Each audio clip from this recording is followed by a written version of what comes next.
Hello दोस्तों, आप सभी का अपने YouTube channel best education centre में हार्दिक स्वागत है। दोस्तों, आज हम पढ़ने वाले 10वीं क्लास के साइंस के चैप्टर 4 कार्बन एवं उसके यौगिक, जो कि रसायन शास्त्र का चैप्टर है। और इससे हम पढ़ने वाले मोस्ट इम्पॉर्टेंट ऑब्जेक्टिव क्वेश्चन और उसके आंसर। दोस्तों, ये ऐसे इंपॉर्टेंट क्वेश्चन है जो कि हमेशा एग्जाम में और कंपटीशन में पूछे जाते हैं, तो इसको अच्छे से याद कर लेना। तो चलिए दोस्तों, 1 बाय 1 करके हम सारे क्वेश्चन को सोल्व करते हैं। दोस्तों, पहला क्वेश्चन है कि कार्बन हाइड्रोजन से संयोग कर बनाता है। तो दोस्तों, हमने जैसे कि पढ़ा है कि कार्बन हाइड्रोजन के साथ संयोग करके क्या बनाता है, हाइड्रोकार्बन। तो इसका आंसर क्या हो जाएगा, सी, हाइड्रोकार्बन, राइट। दोस्तों, नेक्स्ट प्रश्न है कि वायुमंडल में CO2 यानी कि कार्बन डाइऑक्साइड गैस की उपस्थिति है, यानी कि वायुमंडल में कौन सी गैस कितनी % पाई जाती है, वो आपको याद होगा, है ना। तो इसमें हमें कार्बन डाइऑक्साइड गैस बतानी है। तो दोस्तों, कार्बन डाइऑक्साइड गैस जो वायुमंडल में वो है 0.03%, राइट। तो इसका आंसर बी सही है। और जैसे कि आपको मालूम है कि 78% यानी 78% नाइट्रोजन और 21% ऑक्सीजन होता है, राइट। चलिए पढ़ते हैं नेक्स्ट प्रश्न। अगला प्रश्न है कि एल्केन का सामान्य सूत्र क्या है।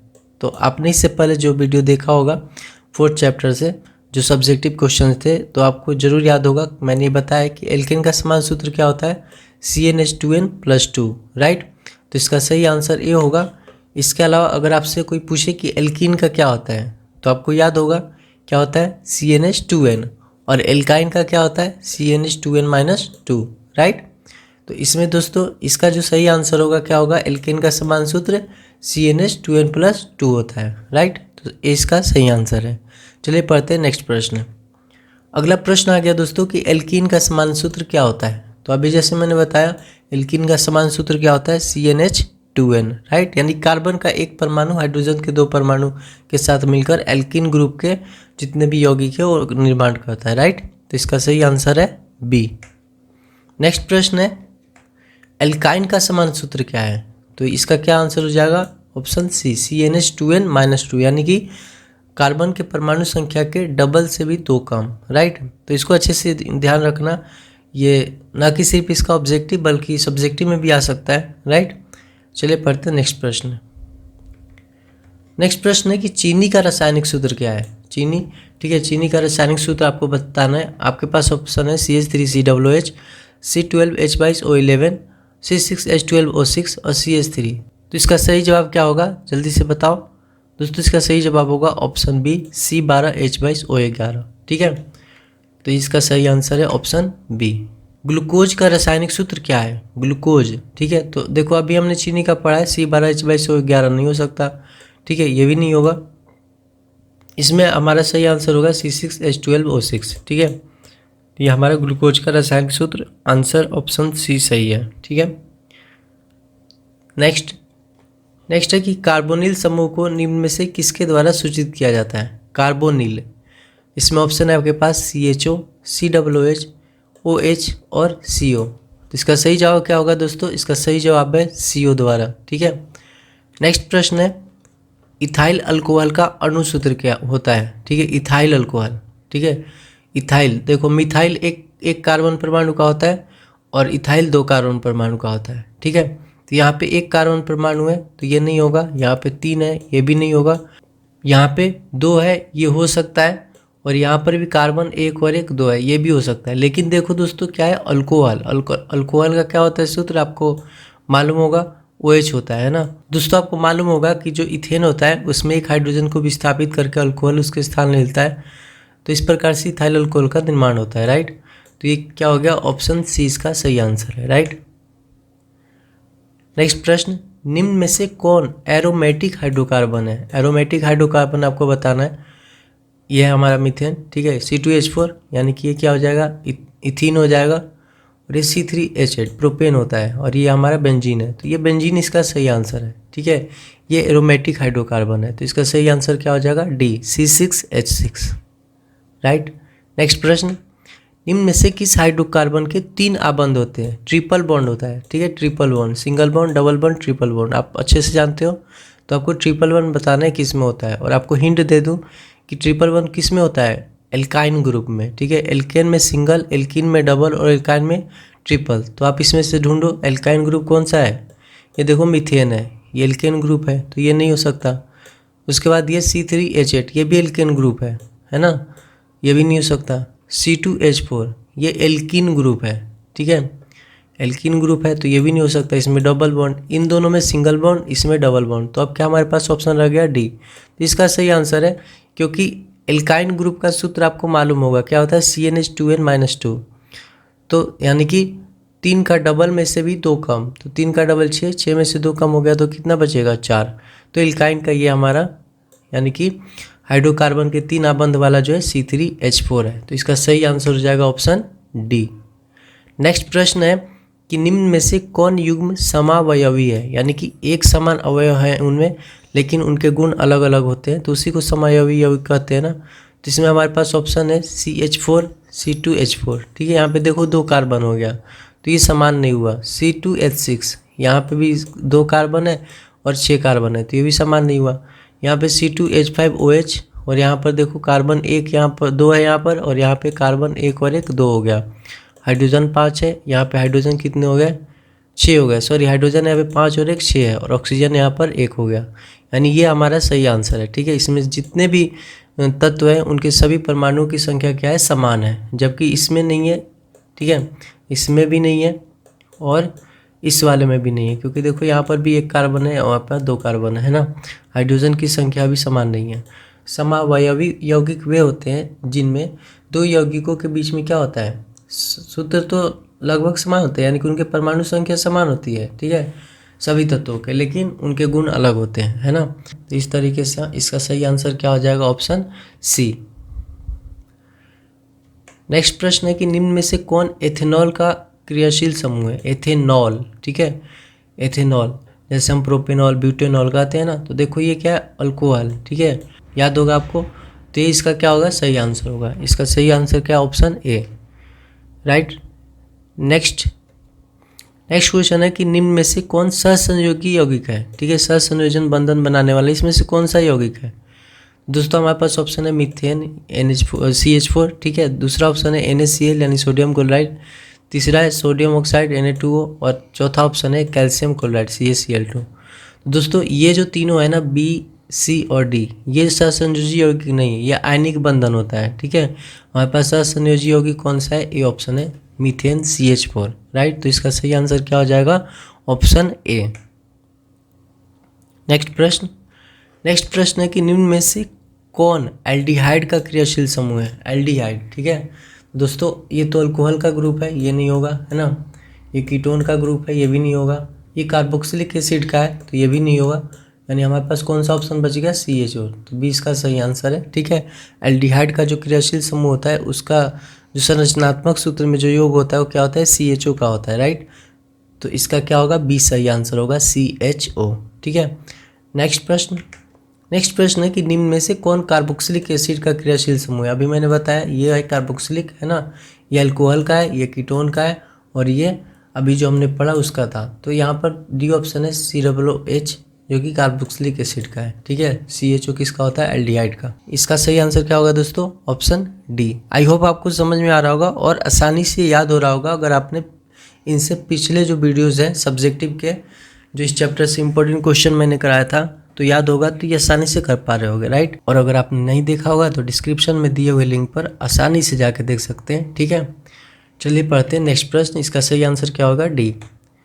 नेक्स्ट प्रश्न है कि N2 यानी नाइट्रोजन अणु में नाइट्रोजन परमाणुओं के बीच कितने सहसंयोजन आबंध होते हैं, ठीक है। नाइट्रोजन आपको मालूम होगा कि नाइट्रोजन की बाहरी कक्षा में 5 इलेक्ट्रॉन होते हैं, यानी कि 3 इलेक्ट्रॉन इसको और चाहिए, तो कितने इलेक्ट्रॉन की साझा करेगा, 3 इलेक्ट्रॉन, क्योंकि इसकी संयोजकता 3 होती है। तो इसका सही आंसर क्या हो जाएगा, ऑप्शन डी। इस तरीके से आपको मैंने समझाया था, ठीक है। यहाँ पर देखो नाइट्रोजन के क्या होते हैं, बाहरी कक्षा में 5 इलेक्ट्रॉन होते हैं, तो 2 नाइट्रोजन है तो आपस में ये 3-3 इलेक्ट्रॉन की साझा कर लिए और इस प्रकार से इनका अष्टक पूरा हो जाता है ना। तो इसका सही आंसर डी है। नेक्स्ट प्रश्न, इथेन में कितने सहसंयोजक आबंध है, ठीक है। इथेन आपको मालूम होगा, है ना, जिसमें कार्बन 2 होते हैं और हाइड्रोजन कितने होते हैं, डबल से 2 अधिक, यानी कि 6 होते हैं, है ना। तो इथेन में कार्बन 2, इनके बीच में एक संयोजक आबंध लग गया, है ना, और बाकी बच गया हाइड्रोजन कितने, 6। तो इन 6 के बीच में कार्बन हाइड्रोजन के बीच में एक आबंध लगेगा, तो टोटल कितने हो गए, 7, ठीक है। आप इथेन का संरचना सूत्र करके देख लेना, ठीक है। उनके बीच में जो बॉन्ड बना है सिंगल बॉन्ड, वो टोटल कितने होंगे, 7 होंगे। तो इसका सही आंसर क्या हो जाएगा, 7, ऑप्शन डी। नेक्स्ट प्रश्न है बेंजीन का अणुसूत्र, बेंजीन का आपको बताना है, ठीक है। इसका सही आंसर क्या हो जाएगा, डी ऑप्शन C6H6, ठीक है। ये मीथेन होता है ना। ये हमारा C2H4 क्या होता है, इथीन का होता है ना, CnH2n का ये है। और ये हमने पढ़ा किसका होता है, ग्लूकोज का, है ना। चीनी का कितना होता है, याद है, C12H22 और O11, ठीक है, याद रखना। तो इसका सही आंसर क्या होगा दोस्तों, ऑप्शन डी। नेक्स्ट प्रश्न है नीला थोथा, जिसको तूतिया भी कहा जाता है, इसका रासायनिक सूत्र क्या है, कॉपर सल्फेट। सब तो ये कॉपर सल्फेट ही होता है, लेकिन इसमें क्या होते हैं, जल के अणु भी साथ में होते हैं।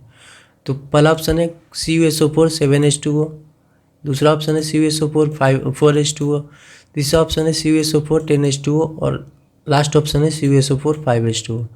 तो दोस्तों नीला थोथा में जो जल के अणुओं का मात्रा होता है ना, 5 होता है, ठीक है। तो ये CuSO4 5H2O क्या हो जाएगा, इसका बिल्कुल सही आंसर हो जाएगा, राइट। नीला तोता का ऑप्शन डी होगा, CuSO4 5H2O। नेक्स्ट क्वेश्चन है कि संगमरमर का रासायनिक सूत्र क्या होता है, संगमरमर पत्थर का आपको रासायनिक सूत्र बताना है, ठीक है। ऑप्शन है हमारे पास CaCO3, अगला ऑप्शन है CaO, बी ऑप्शन है MgHCO3 होल ट्वाइस और कैल्शियम, ठीक है, CaHCO3 होल ट्वाइस। तो इसमें आपका सही आंसर क्या होगा, सोचो दोस्तों। संगमरमर का रासायनिक सूत्र होता है कैल्शियम कार्बोनेट CaCO3, ठीक है। तो इसको याद रखना है, इसका सही आंसर क्या हो जाएगा, ऑप्शन ए CaCO3। नेक्स्ट प्रश्न करते हैं, निम्न में से किस यौगिक का उपयोग ईंधन के रूप में किया जाता है, ठीक है, ईंधन के रूप में। ऑप्शन है इथेनोइक अम्ल, इथेनॉल, प्रोपेनॉल, इनमें से सभी। तो दोस्तों इसका सही आंसर क्या हो जाएगा, इसका सही आंसर है इथेनॉल, ठीक है। इथेनॉल का उपयोग जो है ईंधन के रूप में भी किया जाता है, राइट। निम्न में से कौन सा हाइड्रोकार्बन सबसे सरल यौगिक है, सबसे सरल यौगिक। ऑप्शन है मीथेन, इथेन, प्रोपेन और ब्यूटेन। तो सबसे सरल यौगिक होता है दोस्तों मीथेन, ठीक है। सबसे इजी, आसानी से बंध बनाकर, ठीक है, मीथेन का निर्माण हो जाता है, जिसमें कार्बन और हाइड्रोजन के परमाणु होते हैं, राइट। नेक्स्ट प्रश्न, निम्न में से अक्रिय तत्व कौन सा है, अक्रिय गैस या तत्व कह सकते हो, इनमें से बताना है कौन सा है। तो ऑप्शन है आपके पास हाइड्रोजन, कार्बन, सोडियम, हीलियम। सबसे पहले दोस्तों समझते हैं कि अक्रिय गैस या अक्रिय तत्व होता कौन है, ठीक है। दोस्तों अक्रिय तत्व वे होते हैं जिनकी बाहरी कक्षा में ना फुल इलेक्ट्रॉन होता है, यानी कि इनका स्टक जो है पूर्ण रूप से भरा हुआ होता है। तो दोस्तों इसमें जो है हाइड्रोजन आपने कई बार देखा कार्बन के साथ जुड़ रहा है, सोडियम भी है ना क्लोरीन के साथ कई बार जुड़ रहा है, कार्बन तो हाइड्रोजन कार्बन जुड़ ही रहा है ऑक्सीजन के साथ, है यानी कि हीलियम यहाँ पर सही आंसर होगा, ठीक है। हीलियम क्या है, एक अक्रिय तत्व है, राइट। तो इसका सही आंसर हो जाएगा डी। नेक्स्ट प्रश्न है ऑक्सीजन की संयोजकता क्या है। तो दोस्तों आप बताओ कि ऑक्सीजन की परमाणु संख्या कितनी होती है, 8, ठीक है। तो जब इसका इलेक्ट्रॉनिक विन्यास करते हैं तो क्या आएगा, 2 और 6 आएगा ना। तो जो अंतिम कक्षा है उसमें 6 इलेक्ट्रॉन है और ऑक्सीजन को अष्टक पूरा करने के लिए कितने इलेक्ट्रॉन चाहिए, 8 इलेक्ट्रॉन चाहिए। तो दोस्तों 6 इलेक्ट्रॉन है, उसको 8 चाहिए, यानी कि और कितने इलेक्ट्रॉन चाहिए उसको, 2। तो जाहिर सी बात है जब ऑक्सीजन को 2 और इलेक्ट्रॉन चाहिए तो उसकी संयोजकता क्या हो जाएगी, 2 हो जाएगी, ठीक है। तो ऑक्सीजन की संयोजकता 2 होती है, ठीक है। इसका सही आंसर हो जाएगा बी। नेक्स्ट प्रश्न है क्लोरीन की संयोजकता। तो क्लोरीन के परमाणु संख्या जल्दी से बताओ कितनी होती है। क्लोरीन की परमाणु संख्या 17, ठीक है, 17 होती है।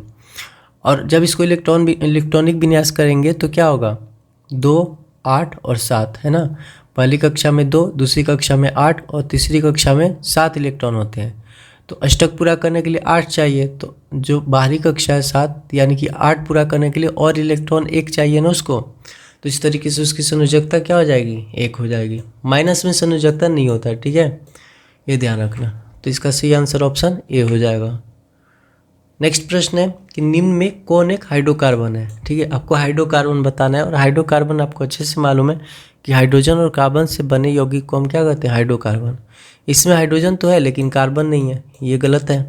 इसमें कार्बन और ऑक्सीजन है, हाइड्रोजन ही नहीं है ना। इसमें हाइड्रोजन, नाइट्रोजन, ऑक्सीजन है लेकिन कार्बन नहीं है। तो ये 3 ऑप्शन खत्म हो गए। चौथा ऑप्शन है, इसमें देखो कार्बन भी है और हाइड्रोजन भी है, ठीक है। तो ये क्या हो जाएगा हाइड्रोकार्बन। दोस्तों ऑक्सीजन भी है, तो इससे मत घबरा जाना। कार्बन हाइड्रोजन के अलावा कुछ भी हो सकता है, लेकिन इन दोनों को कम से कम होना ही चाहिए हाइड्रोकार्बन बनने के लिए, राइट। तो इसका सही आंसर हो जाएगा ऑप्शन सी, ठीक है। नेक्स्ट प्रश्न है कि निम्न में कौन जैव गैस या प्राकृतिक गैस का मुख्य अवयव है, ठीक है। नेचुरल गैस के लिए या फिर जैव गैस के लिए इसमें से कौन सा मुख्य अवयव है। आपके पास ऑप्शन है मीथेन, इथेन, ब्यूटेन और प्रोपेन। तो इसका सही आंसर क्या हो जाएगा मीथेन, ठीक है। जो जैव गैस होता है या प्राकृतिक गैस के रूप में ज़्यादातर क्या पाया जाता है, मीथेन, ठीक है। नेक्स्ट प्रश्न है इथेनॉल के ऑक्सीकरण से क्या प्राप्त होता है। जब इथेनॉल का ऑक्सीकरण होता है तो क्या प्राप्त होता है, एथेन, एथेनोइक अम्ल, एसिटिक अम्ल या मीथेन। तो इसका सही आंसर क्या हो जाएगा ऑप्शन बी। इसका सही आंसर भी है एथेनोइक अम्ल। नेक्स्ट प्रश्न है कि नॉर्मल ब्यूटेन और आइसोब्यूटेन निम्नलिखित में से क्या है। आपके पास ऑप्शन है एल्केन, एल्काइन, एल्कीन और समवायवी। तो दोस्तों ब्यूटेन तो एल्केन है, ठीक है, लेकिन यहाँ पे बात उसकी नहीं है। यहाँ पर बात है कि नॉर्मल ब्यूटेन और आइसोब्यूटेन आखिर होते क्या है। तो इसका सही आंसर हो जाएगा समवायवी, ठीक है। इसका सही आंसर क्या है ऑप्शन डी समवायवी। नेक्स्ट प्रश्न, सूर्य के प्रकाश को रासायनिक ऊर्जा में बदलने में, ठीक है, यहाँ पर में होगा, ये नहीं आएगा, सर्वाधिक सक्षम है, ठीक है। सूर्य के प्रकाश को रासायनिक ऊर्जा में सबसे अधिक परिवर्तन करने वाला इसमें कौन सा पदार्थ है। पहला है ऑप्शन मक्का, सरसों, गेहूँ या गन्ना। तो इसका सही आंसर होगा दोस्तों गन्ना, ठीक है। गन्ना जो होता है सूर्य के प्रकाश को रासायनिक ऊर्जा में सबसे अधिक जो है परिवर्तित करता है। दोस्तों नेक्स्ट प्रश्न है कि एथेनोइक अम्ल का गलनांक क्या होता है।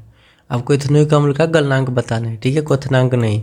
हमने पिछले बार क्वथनांक पढ़ा था, इस बार गलनांक दिया गया है। आपके पास ऑप्शन है 820 केल्विन, 720 केल्विन, 290 केल्विन और 291 केल्विन।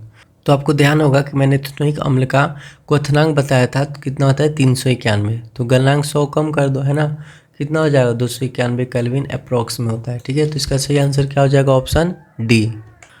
पढ़ते हैं नेक्स्ट प्रश्न है दोस्तों कि एथेनोइक अम्ल का क्वथनांक कितना होता है। देखो आ गया क्वेश्चन, है ना।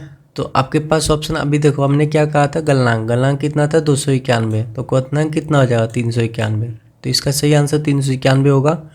बाकी 820 के 720 केल्विन ये सब नहीं होंगे, ठीक है। इसका सही आंसर क्या है ऑप्शन सी। नेक्स्ट प्रश्न है हाइड्रोजन के दो परमाणुओं के बीच कितने आबंध होते हैं। तो हाइड्रोजन और हाइड्रोजन के बीच समझ ही रहे हो, हाइड्रोजन के बाहरी कक्षा में एक ही इलेक्ट्रॉन होता है, तो कितने इलेक्ट्रॉन का साझा करेगा, एक इलेक्ट्रॉन का, है ना। तो इसलिए उनके बीच में कौन से आबंध होंगे, एकल आबंध, ठीक है। हाइड्रोजन के बीच में कौन से आबंध होते हैं, सिंगल बॉन्ड होते हैं, ठीक है। तो इसका सही आंसर हो जाएगा ऑप्शन ए। नेक्स्ट प्रश्न है कि ऑक्सीजन के दो परमाणुओं के बीच कितने आबंध होते हैं। तो अभी हमने जैसे कि देखा कि वो दो इलेक्ट्रॉन का साझा करता है, तो जितने इलेक्ट्रॉन का साझा होता है उतने ही आबंध बनते हैं। तो यहाँ पर द्विआबंध हो जाएगा, ठीक है, क्योंकि ऑक्सीजन दो परमाणुओं को दो इलेक्ट्रॉन का साझा करता है। उस तरीके से अगर नाइट्रोजन होता है तो नाइट्रोजन तीन इलेक्ट्रॉन का साझा करता है, इसलिए वहाँ पे त्रिआबंध हो जाता है ना। तो ऑक्सीजन के लिए क्या हो जाएगा द्विआबंधन, हाइड्रोजन के लिए सिंगल, ऑक्सीजन के लिए डबल, नाइट्रोजन का अगर आएगा तो ट्रिपल हो जाता है, ठीक है। तो इसका सही आंसर है ऑप्शन बी। नेक्स्ट प्रश्न है कि अपमार्जक निम्न में से किस में सफाई कर सकता है, ठीक है। अपमार्जक, साबुन और अपमार्जक के बारे में आपने पढ़ा होगा।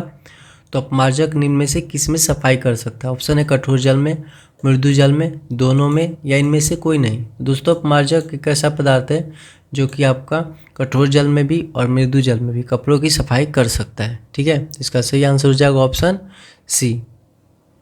नेक्स्ट प्रश्न है कि एथिलीन का IUPAC पद्धति नाम क्या है, यानी कि IUPAC नेम आपको बताने हैं एथिलीन का। ऑप्शन है एथीन, एथाइन, प्रोपीन और प्रोपाइन। तो इसका सही आंसर क्या हो जाएगा इथीन, ठीक है, option A.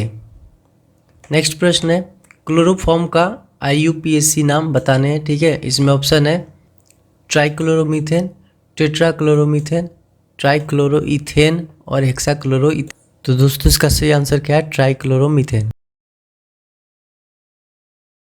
Option A. Next प्रश्न है फॉर्मल्डिहाइड का IUPAC नेम बताने हैं। ऑप्शन है मेथेनॉल, मेथेनल, मेथिल एथेनोएट और मेथेनोइक अम्ल। तो इसका सही जवाब होगा दोस्तों मेथेनल, ठीक है, मेथेनल, ठीक है। इसका सही जवाब है ऑप्शन बी मेथेनल।